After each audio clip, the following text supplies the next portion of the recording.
I really got into addiction work, working with substance abuse and drug addiction back in the late, say, 2008, 2009. And I had no idea what addiction was. I actually thought individuals just didn't have any willpower, and they basically were choosing, to do these behaviors.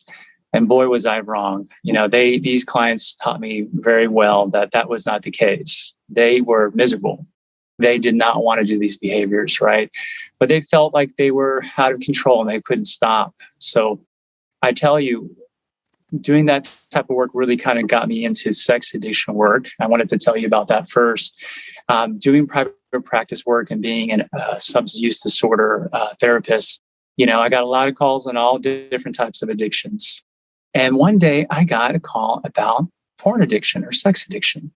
And the person was very quiet, very scared, very timid. And I was just really perplexed. Like, why are they so shy? Why are they so scared? And when I found out it was porn addiction and I started to really think about it, porn addiction and sex addiction is very shaming. Like, nobody wants to have that addiction, right?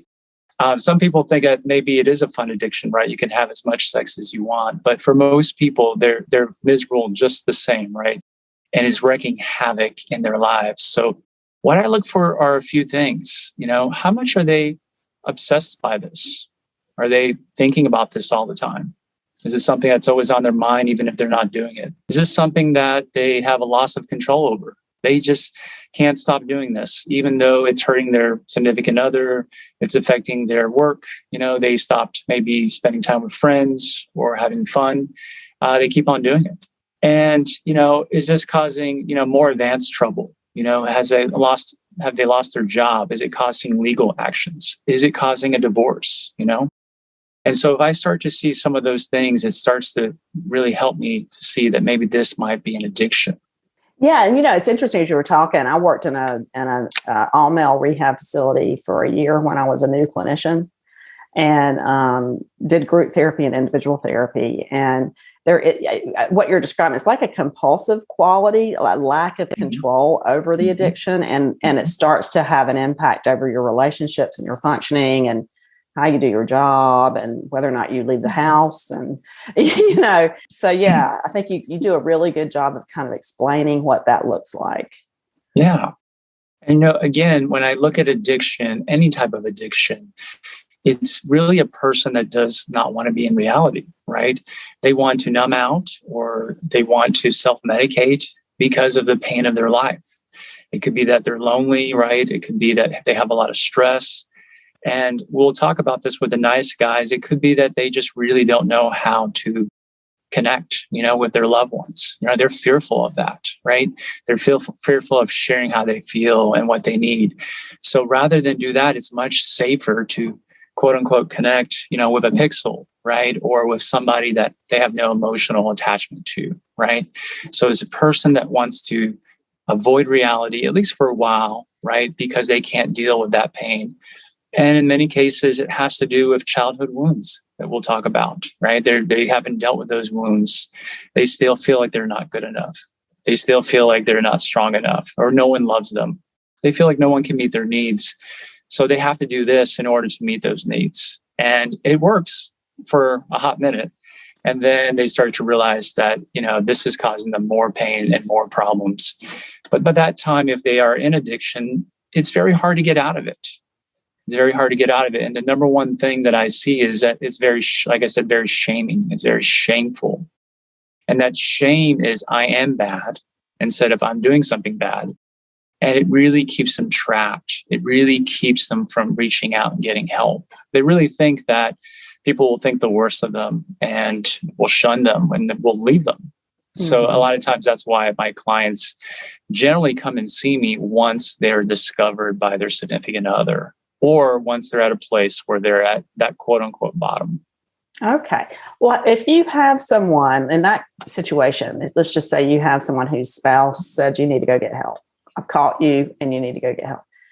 Is there a difference? Is there a way you can assess to see whether it really is an addiction or whether it's really somebody who's just a perpetual cheater? Yeah, great question. So, as a certified sex addiction therapist, we were trained really well over 2 years of training to be able to answer that question that you're saying, right? Just because someone is involved in some type of sexual behavior, even if it's problematic, it may not be an addiction. So, yeah, to be able to determine that, we do a lot of great screenings, assessments, and a really good interview with them. One of the preliminary screenings that I really give out is called the SAST, which stands for Sexual Addiction Screening Test. And this comes from the organization that trained me, which is ITAP, and that stands for International Institute of Trauma Addiction Professionals. So I have them take the SAST, and they're basically choosing their answers amongst thousands of other sex addicts. And so depending on how they choose these answers, if they're being honest, right? If they get a 6 or higher, there's a chance that they probably have, for the minimum, a problematic sexual behavior, and for the maximum, a very high level sex addiction. So taking that screening, although it's not enough, it's a good indication for me, is this person maybe in that realm of sex addiction, right? Okay. After they take that screening, I do a really good thorough, all of us do a very good thorough assessment. And in some cases, when I'm not really sure, I have other assessments that I give them just to make sure. Yeah, because I'm thinking if I'm with somebody who's I think might be a sex addict, and they go and get assessed, they're probably going to lie. And I also know when somebody's in active addiction, a big part of that is denial, and denial can often show up as dishonesty with themselves and with the people around them. So, do these assessments have a mechanism where they can kind of catch that? For sure. That's the reason why we use them. To be completely honest, I let people know right off the bat, hey, thank you for being here. It took a lot of courage to be here. For whatever reason you're here, you made it. So what I'm going to ask you to do is be completely honest. And that might be difficult for you. I understand. But if you're not honest with me, I can't guarantee that this is going to work for you. I can't guarantee that, your marriage is going to last. I can't guarantee that your life's going to get better. So I highly encourage you. I'm not here to judge you. I'm here to help you. So I highly encourage you to be honest.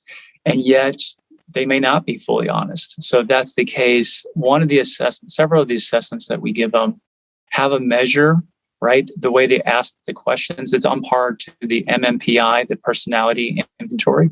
And it can kind of basically tell us, are they basically not being consistent? So we can determine there's a threshold if they're basically lying too much.